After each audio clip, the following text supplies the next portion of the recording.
मुझे लगता है झूठ बोला था, ये बाद में एक प्रेशर दिया जाता है एक्सटर्नल अफेयर मिनिस्ट्री। श्रीलंका छोटा देश है, उसके ऊपर आप घुटना रख सकते हो। उन्होंने कह दिया कि हमने माफी मांग ली। वैसे ईरान ने भी कह दिया था कि हमने हमारे यहाँ से गलत स्टेटमेंट हो गया था कि डोवाल साहब ने माफी मांग ली थी। ये भी बाद में लिपापोती हो गई, लेकिन किसी भी देश का विदेश मंत्रालय इतना विवेकहीन काम नहीं करता। लेकिन ये पहली बार नहीं है मोदी जी के साथ। जब मोदी जी गुजरात में है तब से वो अडानी जी को मदद करते आ रहे हैं, ये सब गुजरात में सब जानते हैं।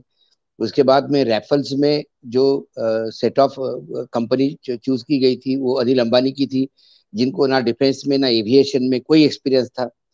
दूसरी ओर अपने देश की जो सबसे बड़ी कंपनी थी एचएएल, जो सरकारी कंपनी थी, इसके पहले राफेल के साथ उसका एग्रीमेंट भी था। लेकिन ये नए डील में जिसमें कीमत बढ़ के आ गई, जिसमें बहुत सारा स्कैम हुआ, अब तो सुप्रीम कोर्ट में एक केस विचाराधीन है। लेकिन उसमें अनिल अंबानी एकाएक ही आ जाते हैं।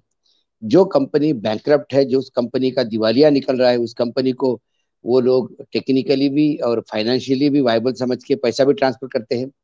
ये तमाम चीजें तब भी बातें हुई थी कि अनिल अंबानी किसकी वजह से है और क्यों मदद की गई है।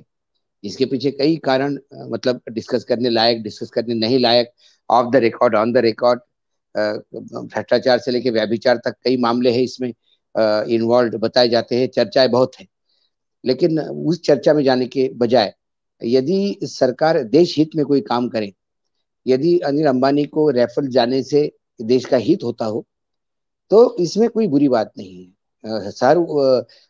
सरकार अपने उद्योगपतियों के लिए लॉबिंग करती है।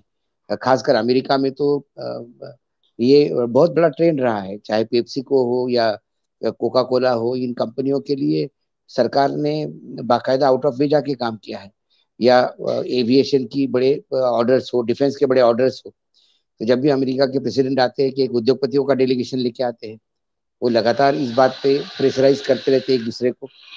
तो ये बात तो होती है, लेकिन फिर वो अपने देश के उस सेक्टर को, एविएशन सेक्टर को हो या एफएमजी सेक्टर को हो, उसको आगे बढ़ाने का प्रयास करते हैं।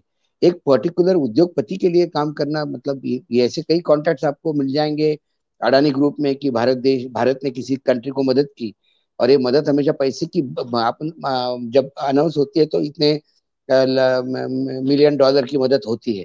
लेकिन वो पैसा में नहीं जाती, मदद हमेशा काइंड में जाती है कि हमारे यहाँ से दवाइयाँ आएंगी, हमारे आपके यहाँ एक पावर प्रोजेक्ट लगेगा। तो बहुत सारी जगह पे लोग सरकारें अपने खास लोगों को प्रमोट करती है। उसमें अडानी जी को माप तो मिला है, मतलब सरकार का सॉफ्ट कॉर्नर तो ये तो बात है। क्योंकि अपने देश में जब एयरपोर्ट्स उनके चले गए बहुत सारे, तो जब नीति आयोग ने बाकायदा ऑब्जेक्शन उठाया था कि आप जो अडानी की कंपनी को एयरपोर्ट दे रहे हैं वो ये क्लॉज में बैठते नहीं है, कई जगह क्लॉज वायलेशन होते हैं। लेकिन नीति आयोग के उस ऑब्जेक्शन को रद्दी की टोकरी में डाला गया, और उसके बाद बहुत सारे क्लॉजेस बदले भी गए। तो ये ऐसा एक जगह नहीं हुआ, सैकड़ों जगह हुआ है। लेकिन हाँ, विदेश में ये बोलना और एक पर्टिकुलर सरकार के लिए बात करना, ये बहुत ही है। लेकिन मुझे नहीं लगता कि वहाँ का पॉलिटिशियन यूं ही मोदी जी का नाम ले लेगा। बाद में हो सकता है कि उसने बोला कि यार मेरी गलती से निकल गया या झूठ बोल दिया। वो झूठ क्यों बोलेगा? झूठ बोल के उसका क्या फायदा होगा? ये तमाम चीजें यदि देखा जाए तो लगता है कहीं ना कहीं दाल में काला है। लेकिन ये अभी ऐसा होगा, क्योंकि सत्ता में बैठे हुए वर्तमान में जो मोदी जी की सरकार है, वो गलती मानती कहाँ है? 2014 से लेकर 2022 तक देश पूरी हालत में फंसा हुआ है, पटरी से उतर गया है, लेकिन वो गलती कहाँ मानते हैं? 10 लाख लोगों की 2014 से लेकर आज तक 10 लाख नौकरियां खत्म हो गई है केंद्र सरकार की। केंद्र सरकार में लाखों जगह रिक्त पड़ी हुई है, और वो रिक्त जगह भरने के लिए जब आप 10 लाख का अनाउंसमेंट करते हैं, तो पूरे देश पे ऐसा एहसान हो जाता है कि देखिए 10 लाख लोगों की नौकरी 1.5 साल में दी जाएगी।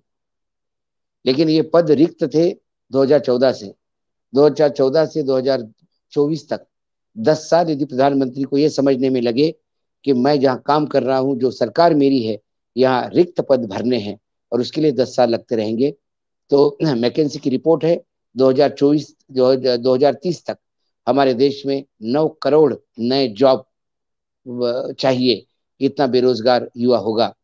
और ये खेती को छोड़ के विदाउट एग्रीकल्चर लेबर हमें 9 करोड़ जॉब चाहिए।